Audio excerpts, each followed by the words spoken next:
అందరి తలరాతలు దేవుడు రాస్తే అమర్నాథ్ తలరాత జగన్మోహన్ రెడ్డి రాస్తాడు.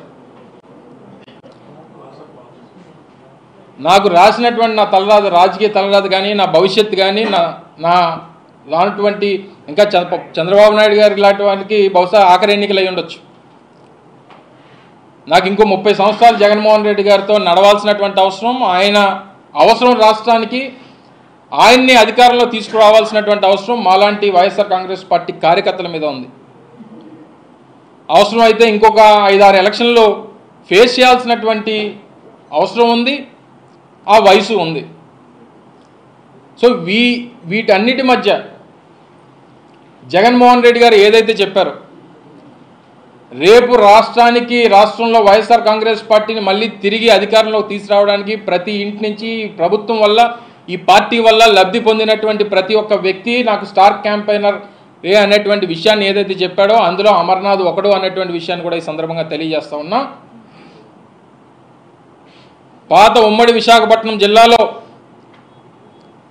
నాకున్నటువంటి పరిచయాలు, నాకున్నటువంటి రాజకీయ అనుభవం, నాకు ఈ ఉమ్మడి విశాఖపట్నం జిల్లాలో వైఎస్ఆర్ కాంగ్రెస్ పార్టీ కార్యకర్తలతో ఉన్నటువంటి సత్సంబంధాలని ఉపయోగించి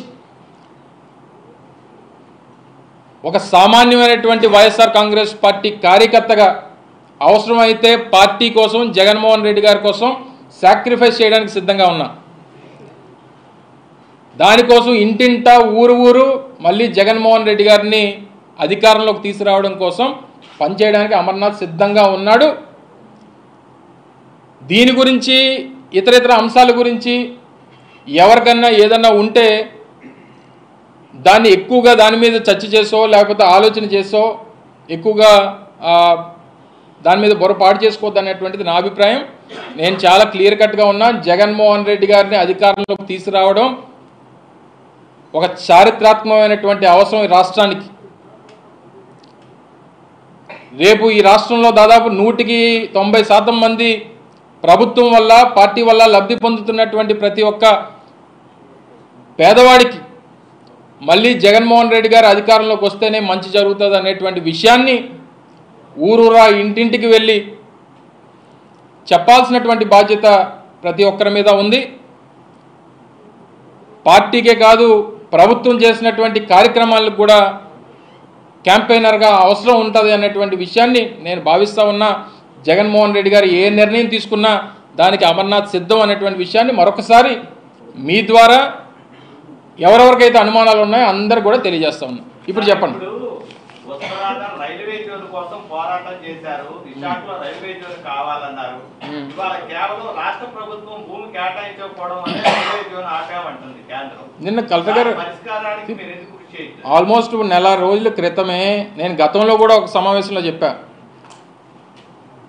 వారు ఇమీడియట్గా స్టార్ట్ చేస్తామంటే జగన్మోహన్ రెడ్డి గారితో చెప్పి 24 గంటల్లో భూమి వారికి హ్యాండ్ ఓవర్ చేస్తామని చెప్పాం. జనవరి 2వ తారీఖునే భూమి కేటాయింపుకు సంబంధించినటువంటి లేఖ రాష్ట్ర ప్రభుత్వం నుంచి, మా జిల్లా మేజిస్ట్రేట్ నుంచి వారికి ఇవ్వడం జరిగింది. వారికి అది తెలియకపోతే నన్నేం సమాధానం చెప్పమంటారు? మేము ఇవ్వాల్సినటువంటి భూమి, మేము కేటాయించాల్సినటువంటి మా తరపు నుంచి చేయాల్సినటువంటి సపోర్టు కేంద్ర ప్రభుత్వానికి భూమి ఇవ్వడం, అది చేయడానికి రెడీగా ఉన్నాం, ఇచ్చాం. మరి మాకు అందలేదు, మేము చూడలేదు, మేము చేయలేదు అంటే మేము దానికి ఏం సమాధానం చెప్తాం? వాళ్ళ అవసరాల కోసం రాష్ట్ర ప్రభుత్వం మీద పడితే, వాళ్ళ రాజకీయ ప్రయోజనాల కోసం రాష్ట్ర ప్రభుత్వాన్ని నిందిస్తే మేము చేసినటువంటి ప్రతి కార్యక్రమం ఆన్ పేపర్ ఉంది కదా.